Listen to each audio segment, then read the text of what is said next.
بسم الله الرحمن الرحيم الحمد لله رب العالمين وصلى الله وسلم وبارك وأنعم على النبي الكريم وآله وصحبه أجمعين. السلام عليكم ورحمة الله وبركاته. القرآن والحياة قرآن النحو سجدت جمرة عند لمدوا بإلتهم عند قرآن آية مزن كهوداتشن قارنا وهدالن والذين جاهدوا فينا لنهدينهم سبلنا نزابن يا من غير لاي ميتاغلو መንገድንም እንመራቸዋለን ይላል አላህ Subhanahu Wa Ta'ala። ዛሬ የምንመለከተው ስለ ጂሃድ ነው ማለት ነው። ጂሃድ ሲባል አብዛኞቻችን የምንፈራው ቃል ሆኖ ይገኛል። ምክንያቱም ጂሃድ ሲባል ቀጥታ የምናስበው በሰይፍ መጋደል ወይም ቂታል መስሎ ስለሚታየን ያ የመጨረሻው የጂሃድ አይነት ነው። ከዛ በፊት ግን ብዙ የጂሃድ አይነቶች አሉ። ዛሬም ዋናውና መሰረታዊ የሆነው የጂሃድ አይነትን እንመለከታለን። ጂሃድ ማለት በአጭሩ ትግል እንደማለት ነው። ጂሃድን በአራት መንገድ ከፍለን ልናየው እንችላለን። አንደኛው ምንድነው? الجهاد مع النفس ከነፍስ ጋር መታገል ነፍስያን ለማሸነፍ ጦርነት መግጠም ከሷ ጋር ማለት ነው። ያብዛኞቻችንም ቁስል ስለሆነ ዛሬ እሱ ቁስል ላይ እጃችንን አሳርፈን አሽታሽት ያደረግን ለመፈወስ እንሞክራለን باذن المولى تبارك وتعالى። ከዛ ውጪ ግን ጂሃድ مع الشيطان አለ፣ ከሸይጣን ጋር የሚደረግ ትግል አለ። ጂሃድ مع المنافقين አለ፣ ከሙናፊቆች ጋር። الجهاد مع الكفار ከካህዲያን ጋር የሚደረግ ትግል አለ። ነገር ግን ዋናው የጂሃድ አይነት ወይም የትግል አይነት ነፍስያን ታግሎ ማሸነፍ ነው። ነፍስያውን ያላሸነፈ ሰው ታግሏት አይደለም ከጣላት ጋር ፊት ለፊት ቆሞ ሊዋጋ ላ ይዋጅሁ ነምለተን ይላሉ። ከጉንዳን ፊት ቆሞ የመዋጋት ወኔ የለውም ይላሉ። ዛሬ ለእስልምና አንገቴን እሰጣለሁ እሞታለሁ ሸሂድ እንሆናለን እያል እንፎክራለን እንፎከሳለን። ነገር ግን ዋናውና ትክክለኛው የጂሃድ አይነት ያ ነው፣ ነፍስያን ማሸነፍ ነው ማለት ነው መጀመሪያ። ይሄንን ካደረግን በኋላ ወደ ሌሎች ጂሃድ ብናልፍ እንኳን እንችላለን። ምንድነው الجهاد ይላሉ። يعني مع النفس ያለው ጂሃድ ከነፍስያ ጋር የሚደረገው ትግል مهر الجنة ነው ይላሉ። የጀነት መህሯ ነው። አንድ ሰው ሴትን በሚያገባ ሰዓት መህር ይሰጣል አይደል? ይሄን ያክል ብር መህር ሰጥቶ አገባት ይባላል አይደል? አንድ ሰው ደግሞ ጀነት ሲፈልግ የጀነት መህሯ ምንድነው? ነፍስያን ማሸነፍ ነው ብለው ይገልጹታል።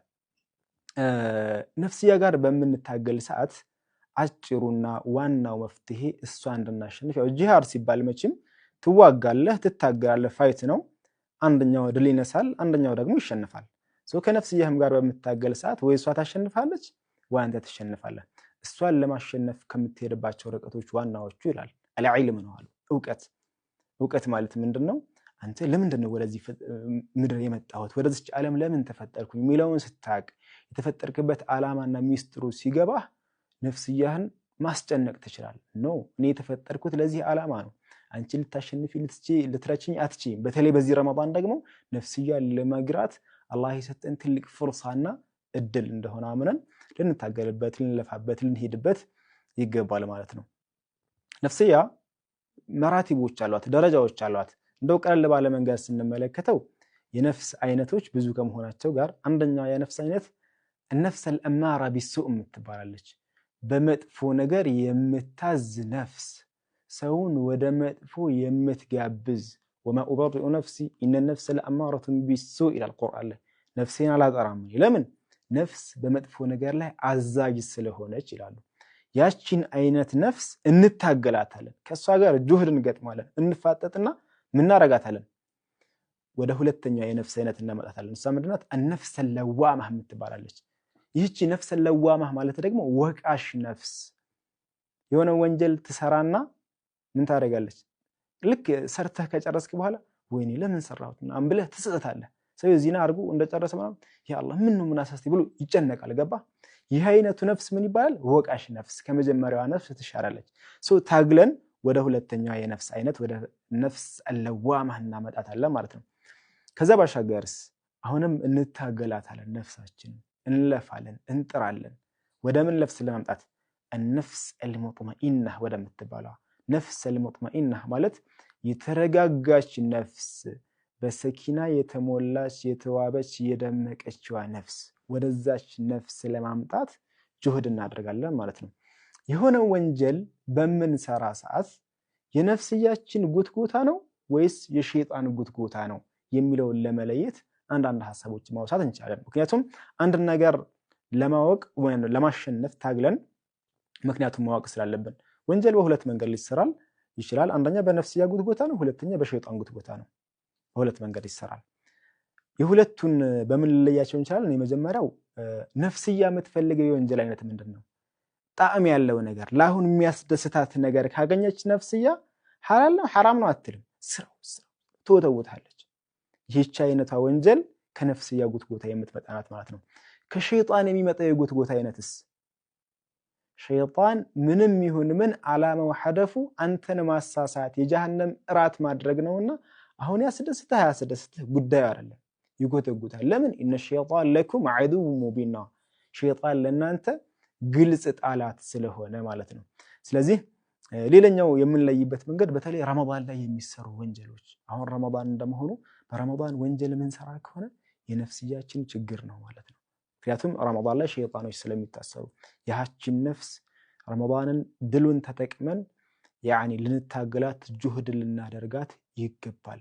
በዚህ መንገድ ከሄድን ነፍስያችንንም ለማሸነፍ ትልቅ ፍርሳና ትልቅ እድል ይሆንልናል ማለት ነው። ከዛ ውጪ የምንመለከተው ነገር ምንድነው? ጂሃድ ማዕ ነፍስ፣ ነፍስያን ማሸነፍ ጥቅሙ የሁለት ሀገር ስኬትን ያጎናጽፋል ነው። አንዲትን አጠር ያለች ቅሳ እንመልከት። በረሱሉላህ ዘመን ሰለላሁ ዐለይሂ ወሰለም የተከሰተች ናት። አንድ ሰው መጣና ያ ረሱላህ አላቸው። ያ ሰው ውበቱ በጣም አስከፊ የሆነ ውበት የሌለው ከሀብት የሌለው የመጨረሻ የደሃ የሆነ ሰው ነው። ሁሉም ሰው የሚንቀው የሚያዋርደው አይነት ሰው ነው። አጠር አድርጌ ነው ታሪኩን ማቀርበውና መጥቶ ያ ረሱላህ ሰዎች እኔን ሊድሩኝ አልቻሉም፣ ማንም እኔን አይፈልገኝም ብሎ ሸክዋ ያቀርባል፣ ወቀሰ ለአላህ መልእክተኛ። ከዛ የአላህ መልእክተኛም ይነግሩታል፣ ወደ ነገሌ ቤት ሂድ፣ ከዛም የአላህ መልእክተኛ ልጃችሁን ድረውልኛል በላቸው ይሉታል። ያች ሴት ደግሞ ይላሉ የታሪክ ጸሐፊያን እንዳስቀመጡት አገሩ ላይ እጅግ በጣም ውብ ቆንጆ ምታምር የሆነች ከዛ ባሻገር ደግሞ የባለ ሀብት ልጅ የሆነች የባለ ዝና ሰዎች የሚፈልጓት የሚያፈቅሯት የሚወዷት የሚፎካከሩባት አይነት ሰው ነች ይባላል። ሰውየው ሄደ፣ ያ ደካማ ሰሐባ ያንኳኳና በር ቤቶች አባትየው ብቅ አለ። ከዛ በኋላ እንደዚህ አይነት ምስኪን ሰው ሊለምን ነው ማለት እንደዚህ የሚበላ ነገር ነው የሚጠበቀው ከሱ፣ እንደዛ ሊጠይቀኝ ነው ብሎ ነው ሊያስብ የሚችለው። ሰውየው ልጅህን የአላህ መልእክተኛ ድረውልኛል ይለዋል። ተነገጠ፣ አንተ ወደዛ ሂድ ብሎ አይነት ነገር የማባረር ነገር ያባረዋል ማለት ነው። ያቺ ሴቷ ልጅ ደግሞ ሰምታለች ከውስጥ ሆና በጣም ኢማን ያላት ነፍስያዋን ያሸነፈች ነበረችና በዛ የውበት ደረጃና የሀብት የዝና ደረጃ ላይ ሆና ይህንን ወዳቂ ተብሎ የሚታስበውን ሰው ለማግባት ነፍስያዋን አሸንፋ በዛ ቅጽበት ወሰነች ማለት ነው። ምን አለች? ያ አቢ አባቴ ሆይ አላ ተኽሻ አን የስቢቀከ ልወሕዩ ኢላ ረሱልላህ ሰለላሁ ዐለይሂ ወሰለም፣ አትፈራምን ወሕዩ ቀድሞ ረሱሉላህ ጋር እንዳይደርስ? ጅብሪል ቀድሞ ይህንን ክስተት ቢነግራቸው ስለ አላህ መልእክተኛ ትለዋለች። ኢንኩንተ ረፈድተ ሚን አጅሊ፣ ለእኔ ብለህ ከሆነ የከለከልከው ልጄ እንዳትጎዳ ብለህ ከሆነ ፈአና ራዲየቱን ቢህ፣ እኔ ወድጃለሁ ክስተቱን፣ አገባዋለሁ ይህን ሰው ወድጃለሁ። ለምን? ሊአነሃ ረግበቱ ረሱልላህ ሰለላሁ ዐለይሂ ወሰለም፣ የአላህ መልእክተኛ ዐለይሂ ሰላቱ ወሰላም ፍላጎት ስለሆነች በዚያ ቅጽበት ነፍስያዋን አሸንፋ ያንን ድሃ ሰው ለማግባት ወሰነች። ሰውየውም በጣም ደስ አለው። ማለት አባትየው መጥቶ ያ ረሱላህ አፍ አድርጉኝ እየቀለደ ነበር የመሰለኝ፣ ተስማምተናል ብሎ ለረሱላህ ይነግራቸዋል። ሰውየው መህር ሲባል መህር የሚባል ነገር የለውም። ምን ይደረግ? ሰይድና ረሱላህ ሰለላሁ ዐለይሂ ወሰለም ያ ሰዕድ ወያ ዓሊ ወያ ዓብድራህማን መህር አዘጋጁለት ተባለ። ለሷ የሚከፍለው መህር እንኳን ምንም የሌለው ሰው ነው። መህሩ ተዘጋጀለት። የሰርጉ ቀን ነው። አገባለሁ ብሎ አስቦ የማያውቅ ሰው እጅግ የተከበረች የተዋበች ምርጥን ሴት ለማግባት የሰርጉ ቀን ነው። ሽር ጉድ እያለ በቃ ደስታ በውስጥ ተሞልቶ እንዳለ አንድ ድምጽ ከጀርባ ይሰማል። ምን የሚል? ያ ኸይለላሂ እርከቢ ተባለ። እናንተ የአላህ ወታደሮች ሆይ ተነሱ፣ ጂሃድ ልንዘምት ነው፣ በአላህና መልእክተኛው መንገድ ላይ ለመዋጋት እየወጣን ነው የሚል ድምፅ ይሰማል። እሱም ቀላል ሰው አልነበረምና የሰርጉን ቀን ሲጓጓለት የነበረው በአእምሮ ተሰውር አድርጎ ስሎት የማያውቅ የመሰለውን የሱን የድል ቀን ትቶ ወደ ጦር ሜዳ ይሄዳል። ዘመተ። እንደዘመተም እዛ ማዕረካ ላይ በትግል ላይ ያለ ሸሂድ ሆኖ ሞተ። የአላህ መልእክተኛ ናቸው የከፈኑት ይባላል። ከፈኑት፣ ሰውየው ተቀበረ። የአላህ መልእክተኛ ዱዓ አደረጉለት፣ ጀነትም ውስጥ ከሳቸው ጋር እንደሚሆን ተነገረ። ወአኺራን አባቷን ረሱሉላህ ምን አሉት? ባረከላሁ ቢብነቲከ ቢዑምሪሃ ወቢማሊሃ አሉት።